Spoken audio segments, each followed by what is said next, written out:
आज हमारा टॉपिक है पैरेलल एक्सिस थ्योरम। और पैरेलल एक्सिस थ्योरम जो है ये आपका लॉन्ग क्वेश्चन ही बनता है। और इसमें करना हमने क्या है, एक पैरेलल एक्सिस थ्योरम है उसको स्टेट करना है और उसको मैथमेटिकली प्रूव करेंगे।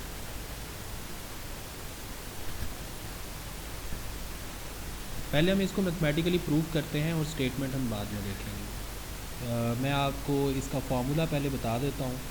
ये सामने फार्मूला लिखा हुआ है, इसमें ये जो तीन टर्म्स हैं इनका क्या मतलब है ये मैं आपको बताता हूँ। सामने इस वक्त आपको एक रिजिड बॉडी नज़र आ रही है। रिजिड बॉडी कोई भी हो सकती है, कोई जिस तरह लास्ट टाइम हमने देखा था कि एक वुडन ब्लॉक है, कोई बोर्ड है, उसकी फ़र्ज़ करें हम बात कर लेते हैं।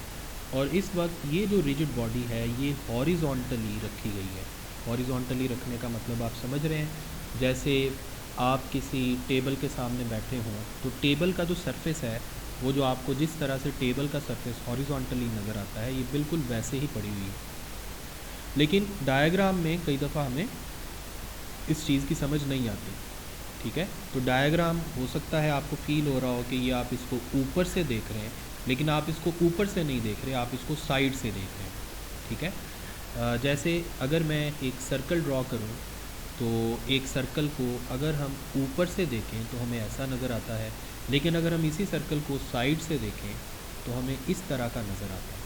तो आपने ये चीज़ अंडरस्टैंड करनी है कि हम इस रिजिड बॉडी को साइड से देख रहे हैं, ठीक है।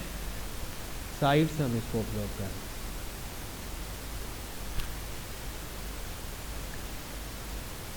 तो फ़र्ज़ करें कि ये भी ऐसी ही एक रिजिड बॉडी है। यहाँ पर एक आप पॉइंट ऑब्ज़र्व कर रहे हैं इस रिजिड बॉडी के ऊपर, जिसको मैं अभी मैंने रेड कलर का पॉइंट लगाया है। ये जो पॉइंट है ये है असल में सेंटर ऑफ मैस, ठीक है। सेंटर ऑफ मैस ऐसा पॉइंट होता है जिस पॉइंट पर बॉडी का सारा मैस एक्ट करता है। और अगर हम सेंटर ऑफ ग्रेविटी वाला पॉइंट ढूंढना चाहें तो वो भी यही होगा, क्योंकि बॉडी का सारा वेट इस जगह पर एक्ट करेगा। जैसे अगर हम एक मीटर रॉड की बात करें तो एक मीटर रॉड जो है उसकी टोटल लेंथ होती है 100 सेंटीमीटर, और अगर मीटर रॉड यूनिफॉर्मली बनाया गया है तो फिर उसका जो सेंटर ऑफ मैस और सेंटर ऑफ ग्रेविटी होगा वो बिल्कुल उसके सेंटर पे होगा, यानी 50 सेंटीमीटर वाला पॉइंट तकरीबन सेंटर ऑफ मैस या सेंटर ऑफ ग्रेविटी होता है। तो ये जो बॉडी है, चूँकि इसका मैस नॉन यूनिफॉर्मली डिस्ट्रीब्यूटेड है, अगर आप गौर करें इस जगह पर इसकी चौड़ाई ज़्यादा है, इस जगह पर इसकी चौड़ाई कम है, तो हम फ़र्ज़ कर लेते हैं कि इसका जो सेंटर ऑफ मैस है वो थोड़ा सा लेफ़्ट साइड पर है, बिल्कुल मिडल पॉइंट पे नहीं है, थोड़ा सा लेफ़्ट साइड पे है, ठीक है। अगर एक एक्सिस ऑफ रोटेशन हम फ़र्ज़ करें जो इसके सेंटर ऑफ मैस पर गुजर रहा है, जिसको मैंने अभी सर्कल लगा के एरो लगाया है, ये एक्सिस ऑफ रोटेशन अगर हम इमेजिन करें और बॉडी को इस एक्सिस ऑफ रोटेशन के इर्द गिर्द घुमाएं और फिर उसका मोमेंट ऑफ इनर्शिया या रोटेशनल इनर्शिया कैलकुलेट करें तो उसकी वैल्यू फ़र्ज़ करें आती है ICM। क्या आती है? ICM, ठीक हो गया। तो इस एक्सिस के इर्द गिर्द रोटेट करने पे हॉरिजॉन्टल प्लेन में ये खुद पड़ा हुआ है, और इस एक्सिस ऑफ रोटेशन और इस प्लेन का आपस में एंगल कितना बन रहा है? 90 डिग्री। अगर हम इस एक्सिस के इर्द गिर्द इसको रोटेट करें तो इसके मोमेंट ऑफ इनर्शिया की वैल्यू आती है ICM। इसी तरह अगर हम इस एक्सिस ऑफ रोटेशन के पैरेलल एक दूसरा एक्सिस ऑफ रोटेशन किसी और पॉइंट पे फ़र्ज़ करें वो कोई जो दूसरा पॉइंट है वो ये वाला पॉइंट है जिसको मैं अभी रेड कर रहा हूँ, ठीक है। अब जो एक्सिस ऑफ रोटेशन है जिसके इर्द गिर्द मोमेंट ऑफ इनर्शिया फाइंड करना हमारा काम है, वो है ये वाला एक्सिस ऑफ रोटेशन जो इस पॉइंट से गुज़र रहा है, और प्लेन ऑफ रोटेशन के साथ ये कितना एंगल बना रहा है? 90 डिग्री। और कंडीशन ये है कि ये वाला जो एक्सिस है ये पहले वाले एक्सिस जिसको हमने सेंटर ऑफ मैस पे ड्रॉ किया था उसके साथ पैरेलल हो, और फ़र्ज़ करें इन दोनों एक्सिस ऑफ रोटेशन के दरमियान जो डिस्टेंस है वो है D, ठीक है।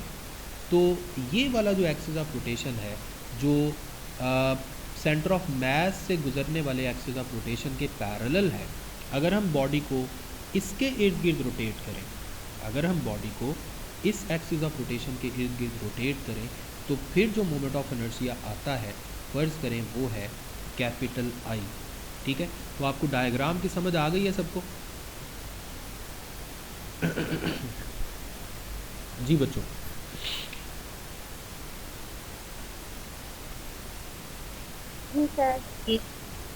अच्छा, अब हमने प्रूव ये करना है कि जो किसी भी गिवन एक्सिस ऑफ रोटेशन के इर्द गिर्द मोमेंट ऑफ इनर्शिया है, यानी कैपिटल आई, ये किसके इक्वल होता है? ये दो टर्म्स के सम के इक्वल होता है। Moment of inertia about the axis which is passing through the centre of mass plus product of mass of object and distance का स्क्वायर। ये डिस्टेंस किस किस का है? ये दोनों पैरेलल एक्सिस का डिस्टेंस है। And this formula is called parallel axis theorem. ठीक है, तो आपको पैरेलल एक्सिस थ्योरम की समझ आ गई है, इस फॉर्मूले का पता चल गया कि इस फॉर्मूले का क्या मतलब है। अब हम चलते हैं इसके प्रूफ की तरफ, यानी हमने इस फॉर्मूला को प्रूव करना है। तो सेम वही डायग्राम है, उसको बस दोबारा से यहाँ पर बनाया गया है। और फ़र्ज़ कर लें कि जो सेंटर ऑफ मास है यहाँ पर, वो है ये वाला पॉइंट। दिस इज़, फ़र्ज़ करें, centre of mass. Let's suppose this is centre of मास। ठीक हो गया। और जिस एक्सिस के इर्द गिर्द हम ऑब्जेक्ट को रोटेट करके मोमेंट ऑफ इनर्शिया कैलकुलेट करना चाहते हैं, वो ये वाला पैरेलल एक्सिस है। इसके इर्द गिर्द रोटेट करेंगे तो उसको आई का नाम देंगे, और सेंटर ऑफ मास से गुजरने वाले एक्सिस के इर्द गिर्द रोटेट करेंगे तो इसे हम आई सी एम का नाम देंगे। ठीक है, ये हमने डायग्राम कंसिडर कर लिया। ठीक हो गया। इसी तरह इन दोनों एक्सिस के दरमियान जो डिस्टेंस है, इन दोनों पैरेलल एक्सिस के दरमियान, उसको हमने डी से ज़ाहिर कर दिया यहाँ पर। ठीक हो गया। अब करना ये है कि सबसे पहले हमने सेंटर ऑफ मास के एक्स और वाई कोऑर्डिनेट्स का फार्मूला लिखना है। ठीक है, सेंटर ऑफ मास जो है ये आपका एक पूरा का पूरा टॉपिक है, सिस्टम ऑफ पार्टिकल्स वाला जो चैप्टर है। जब हम वो पढ़ेंगे तो मैं आपको सेंटर ऑफ मास के बारे में भी डिटेल में बताऊंगा कि सेंटर ऑफ मास को किस तरह से कैलकुलेट किया जाता है, यानी सेंटर ऑफ मास के एक्स और वाई कोऑर्डिनेट्स को किस तरह से कैलकुलेट किया जाता है। यहाँ पर हम सिर्फ इनके फॉर्मूले याद कर लेते हैं ताकि हमें ये वाला टॉपिक समझने में ज़्यादा टाइम ना लगे। यहाँ पर एक फार्मूला आप देख रहे हैं, x coordinate of centre of मास। क्योंकि हम जानते हैं अगर कोई पॉइंट प्लेन में है तो उसके दो कोऑर्डिनेट्स होते हैं, एक एक्स कोऑर्डिनेट और एक वाई कोऑर्डिनेट। तो सेंटर ऑफ मास के एक्स कोऑर्डिनेट का फॉर्मूला होता है सिग्मा मल्टीप्लाई, सिग्मा के अंदर क्या कुछ है, एम आई। एम आई से मुराद है टोटल मास ऑफ ऑब्जेक्ट। ठीक है, एम आई बेसिकली अगर स्मॉल एम आई की आप बात करें तो this is the mass of ith particle inside this object. और अगर हम सिग्मा अप्लाई कर देते हैं तो इसका मतलब क्या होता है कि ये सारे के सारे छोटे छोटे पार्टिकल्स के मास को हम ऐड कर रहे हैं, यानी this is total mass of rigid body.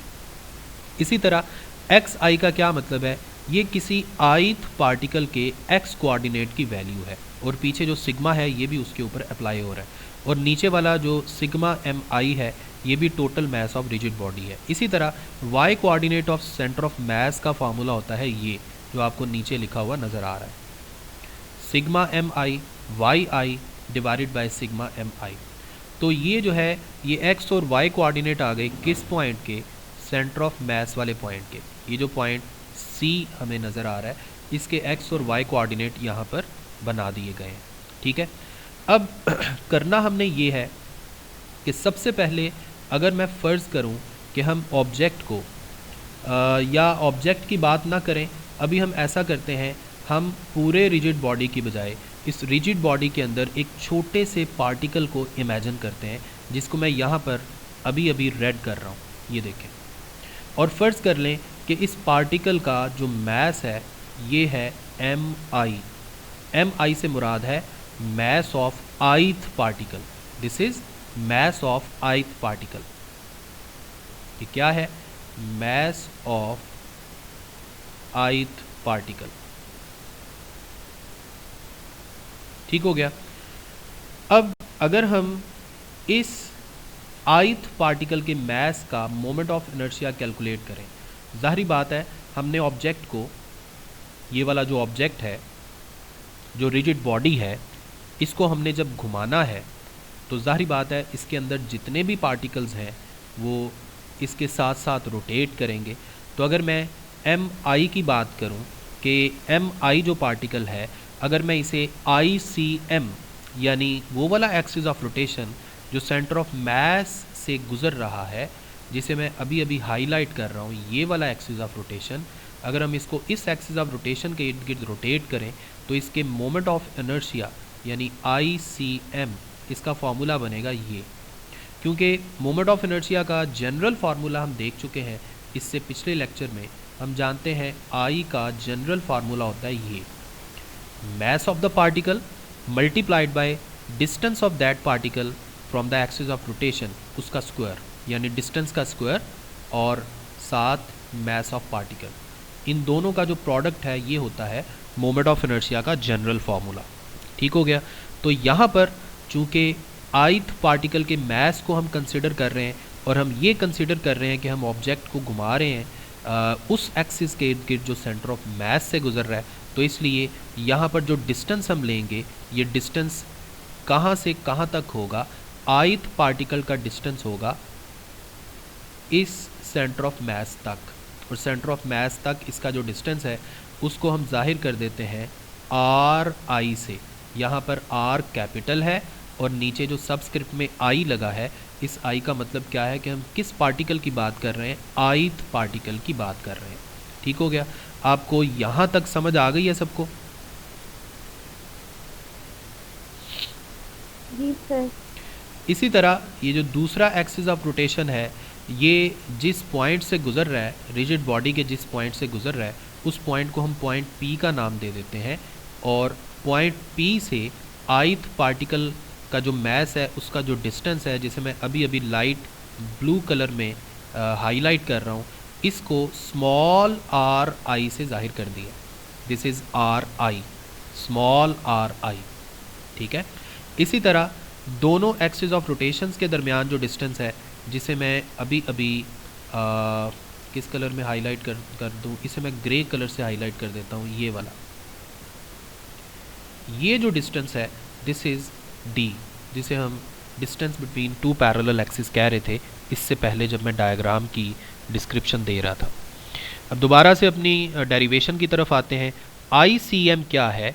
ये ith पार्टिकल का मोमेंट ऑफ इनर्शिया है अबाउट कौन सा एक्सिस, वो वाला एक्सिस जो सेंटर ऑफ मास से पास कर रहा है।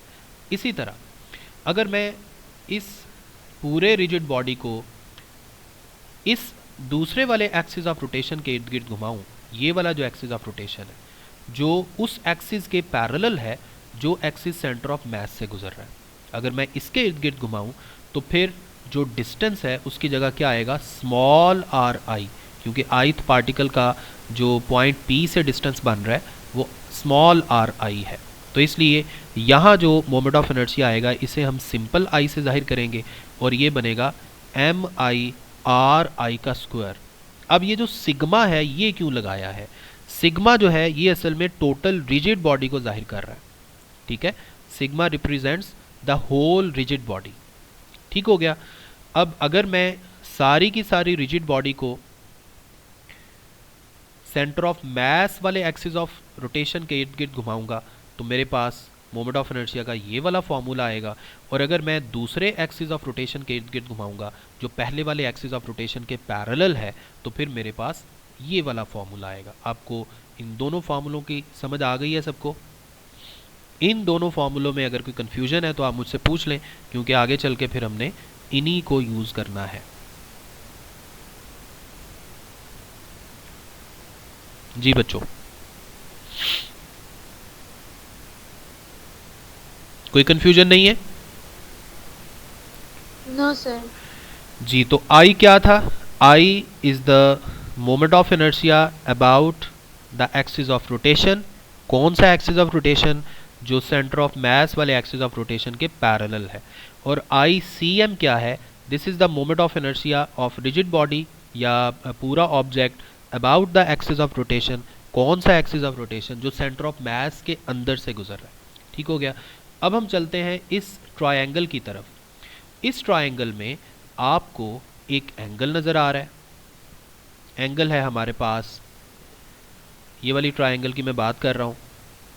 एंगल जो है उसे हमने थीटा से जाहिर किया हुआ है। इस थीटा के सामने वाली जो साइड है वो है स्मॉल आर आई, और इस थीटा के साथ वाली जो दो साइड्स हैं उनमें से एक है कैपिटल आर आई और दूसरी साइड है डी। इस ट्रायंगल पे एंगल थीटा को इस्तेमाल करते हुए हम कोसाइन लॉ अप्लाई करने लगे। ठीक है, ये जो सामने आपको एक फॉर्मूला लिखा नज़र आ रहा है, this is actually cosine law. ठीक है, अगर मैं एंगल थीटा की सामने वाली साइड यानी स्मॉल आर आई का स्क्वायर लूँ, स्मॉल आर आई का स्क्वायर लूँ, तो वो किसके इक्वल आएगा? वो आएगा जी दूसरी दो साइड्स के स्क्वायर का सम, यानी कैपिटल आर आई के स्क्वायर, कैपिटल आर आई का स्क्वायर प्लस डी का स्क्वायर माइनस 2 कैपिटल आर आई into D into cos theta. Cosine law को हम इसी तरह से लिखते हैं ना। तो ये हमने कोसाइन लॉ की मदद से स्मॉल आर आई स्क्वायर इसका फॉर्मूला लिख दिया। यहां तक क्लियर?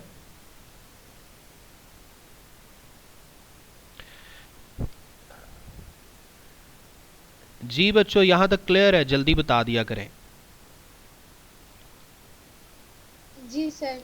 अब ये जो स्मॉल आर आई का स्क्वायर है इसको हम पुट कर देंगे इक्वेशन नंबर 2 में। पुट करने से पहले हम एक और काम भी कर सकते हैं। अगर आप गौर करें, यहां पर आपको आर आई कॉस थीटा नजर आ रहा है। Are I cos theta, are I cos theta अगर मैं डायग्राम में देखूं तो ये क्या होगा, ज़रा मेरी बात को आपने गौर से सुनना है और समझने की कोशिश करनी है। अगर मैं यहाँ से परपेंडिकुलर ड्रॉ करूँ डी के ऊपर, तो ये वाला जो प्रोजेक्शन है जिसको मैं अभी अभी ब्लू कर रहा हूँ, या मैं इसे ब्लैक कर देता हूँ जो ज़्यादा हाईलाइट होगा, ये वाला जो प्रोजेक्शन है ये क्या होगा? This would be capital R I cause of theta. ठीक है, this is capital R I cause of theta. और अगर मैं एम आई जो पार्टिकल है जिसका मैस एम आई है उसके एक्स कोऑर्डिनेट की बात करूं, वो भी तो यही है। आप गौर करें, ये वाला जो मैस है जिसको मैं अब ब्लैक कर रहा हूं, एम आई वाला जो मैस है, इसके दो कोऑर्डिनेट्स होंगे ना, एक इसका एक्स कोऑर्डिनेट होगा और एक वाई कोऑर्डिनेट होगा। तो ये वाला जो डिस्टेंस है this is also X coordinate of ith particle, और जो सामने वाला डिस्टेंस होगा ये वाला, this is Y coordinate of ith particle. ठीक हो गया? इस बात की भी समझ आ गई? जी सर ठीक है। अच्छा, अब देखिए ये जो आर आई कॉस थीटा लिखा है, आर आई कॉस थीटा, इसकी जगह हमने स्मॉल एक्स आई लिख दिया। ठीक है, ये जो स्मॉल एक्स आई है this is X coordinate of mass M I. अब आप वैल्यू को पुट कर दें। आर आई स्क्वायर को कहाँ पुट कर देंगे? आर आई स्क्वायर को इक्वेशन नंबर 2 में पुट कर दें। जब आप इक्वेशन नंबर 2 में पुट कर देंगे तो इक्वेशन नंबर 2 में एम आई पहले से मौजूद है और ब्रैकेट के अंदर हमने आर आई स्क्वायर की वैल्यू पुट कर दी। अब एम आई स्क्वायर और सिग्मा को अंदर मल्टीप्लाई कर दिया, आपके पास 3 टर्म्स बन जाएंगी, पहली टर्म, दूसरी टर्म और थर्ड टर्म। अब आप क्या करेंगे जी? ये वाला ज़रा गौर से देखें, ये क्या चीज़ है? ये तो आई सी एम का फॉर्मूला है जो आपने इक्वेशन नंबर 1 में लिखा हुआ है।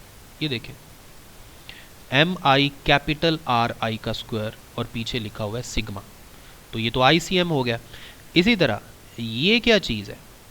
ये टोटल मास है। आप इसकी जगह आगे चल के टोटल मास लिखेंगे। अब हम देखते हैं ये क्या चीज़ है। इसको अगर आप गौर करें, फ़र्ज़ कर लें कि हमने सेंटर ऑफ मास को ओरिजिन पे कंसिडर किया हुआ है। कहाँ कंसिडर किया है? ओरिजिन पे। तो आप मुझे ये बताएं, ओरिजिन के कोऑर्डिनेट्स क्या होते हैं? 0 0। ओरिजिन का एक्स कोऑर्डिनेट भी 0 जीरो होता जीरो। है और वाई कोऑर्डिनेट भी 0 होता जी है। सर। तो अगर हम सेंटर ऑफ मास को ओरिजिन पे कंसिडर कर लें तो फिर सेंटर ऑफ मास का एक्स कोऑर्डिनेट भी ज़ीरो हो जाएगा, वाई कोऑर्डिनेट भी ज़ीरो हो जाएगा। तो अगर मैं सेंटर ऑफ मास के एक्स कोऑर्डिनेट का फॉर्मूला लिखूं जो मैंने इस चैप्टर के इस टॉपिक के बिल्कुल शुरू में लिखा था, तो वो तो ये था। तो फिर एक्स सी एम की जगह हम क्या पुट करेंगे? ज़ीरो। जब आप एक्स सी एम की जगह ज़ीरो पुट कर देंगे तो नीचे वाला जो एम आई है ये राइट हैंड साइड पे जाके ज़ीरो से मल्टीप्लाई होगा और आपके पास राइट हैंड साइड पे ज़ीरो आ जाएगा और ऊपर क्या बचेगा? सिग्मा एम आई एक्स आई। तो इस तरह से सिग्मा एम आई एक्स आई की जगह इक्वेशन नंबर 4 में ज़ीरो आ जाएगा। अब हमारे पास सिर्फ दो टर्म्स बच गई, आई सी एम और ये दूसरी वाली टर्म। और दूसरी टर्म में मैं पहले भी आपको बता चुका हूँ, सिग्मा एम आई की जगह हमने क्या पुट करना है? Total mass of rigid body. तो ये हमारे पास पैरेलल एक्सिस थ्योरम जो है ये फाइनली प्रूव हो चुका है। This is parallel axis theorem. I is equal to I C M plus M D square. मैं एक दफ़ा फिर फाइनली एक डायग्राम बना के आपको इसको एक्सप्लेन कर देता हूँ कि इस फॉर्मूले का क्या मतलब है। जैसे फ़र्ज़ करें ये है कोई भी बॉडी जिसको हम साइड से देख रहे हैं, ये इसकी थिकनेस हमें नज़र आ रही है, ठीक है। ये मैं आपकी डायग्राम की अंडरस्टैंडिंग के लिए, आसानी के लिए मैं दूसरी डायग्राम बना रहा हूँ। फ़र्ज़ कर लें कि इसका सेंटर ऑफ मास ये वाला पॉइंट है। अब हम एक 90 के एंगल पर एक एक्सिस ड्रॉ करते हैं जो इस सरफेस के साथ बिल्कुल परपेंडिकुलर होगा। अगर मैं इसको इसके इर्द गिर्द घुमाऊंगा तो जो सेंटर ऑफ मास के इर्द गिर्द घुमाने पे मोमेंट ऑफ इनर्शिया आएगा उसे मैं आई सी एम कहूँगा। अब आपसे कोई बंदा ये कहता है कि हमें ऐसे एक्सिस के इर्द गिर्द मोमेंट ऑफ इनर्शिया चाहिए जो पॉइंट पी से गुजर रहा है। तो अब आप ऐसा करें, एक नया एक्सिस ऑफ रोटेशन ड्रॉ करें जो पहले वाले एक्सिस ऑफ रोटेशन के पैरेलल हो और प्लेन ऑफ रोटेशन के साथ कितना एंगल बनाएगा? 90 डिग्री। इन दोनों के दरमियान डिस्टेंस है स्मॉल डी। तो अगर हम इस नए एक्सिस ऑफ रोटेशन के इर्द गिर्द ऑब्जेक्ट को रोटेट करेंगे तो हमारे पास जो मोमेंट ऑफ इनर्शिया आएगा उसे हम नाम दे देते हैं आई। तो अब आई का फॉर्मूला क्या होगा? I would be equal to I C M plus M क्या है? Total mass of rigid body multiplied by distance का स्क्वायर। अब डिस्टेंस क्या है? This is the distance between two parallel axis. कौन से दो पैरेलल एक्सिस? पहला एक्सिस वो वाला था जिसके जो सेंटर ऑफ मास से गुजर रहा था और प्लेन ऑफ रोटेशन के साथ 90 के एंगल पर था, और दूसरा एक्सिस ऑफ रोटेशन वो वाला है जो पॉइंट पी से गुजर रहा था और ये भी प्लेन ऑफ रोटेशन के परपेंडिकुलर था। यानी दोनों axis of rotation should be parallel to each other. तो ये था पैरेलल एक्सिस थ्योरम। किसी बच्चे को इसमें कोई भी कंफ्यूजन है तो वो मुझे बता सकता है।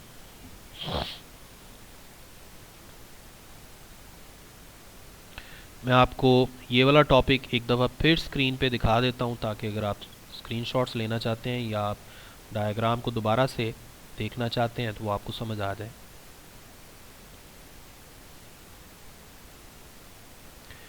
ये था हमारा पैरेलल एक्सिस थ्योरम। जी बताएं, इसमें कोई कंफ्यूजन बाकी तो नहीं है? सर वो जो आपने मैथ का एक्स कोऑर्डिनेट लिया ना, वहां से समझ नहीं आ रही जहाँ पे आपने एक्स आई रखा है। उसकी लेफ्ट साइड वाला राइट साइड वाला भी तो ले सकते थे ना। मैथ्स का कौन सा कोऑर्डिनेट मुझे दोबारा बताइएगा डायग्राम में। जी जो एक्स आई रखा है आपने, आर आई कोस थीटा को एक्स आई हाँ हाँ किया है, हाँ हाँ।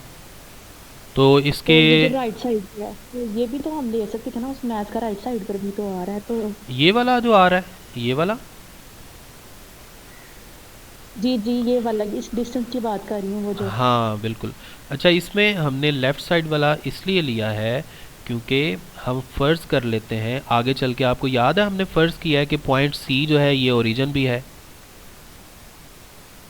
जी जी सर लग गई है समझ, मतलब समझ ओरिजिन की लगी? जगह पे आपने उस साइड पे हाँ, लिया। ओरिजिन के लिहाज से हमने लिए।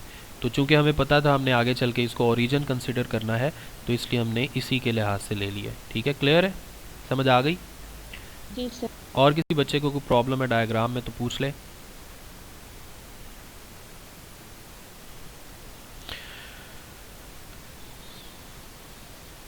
जी किसी को प्रॉब्लम नहीं है?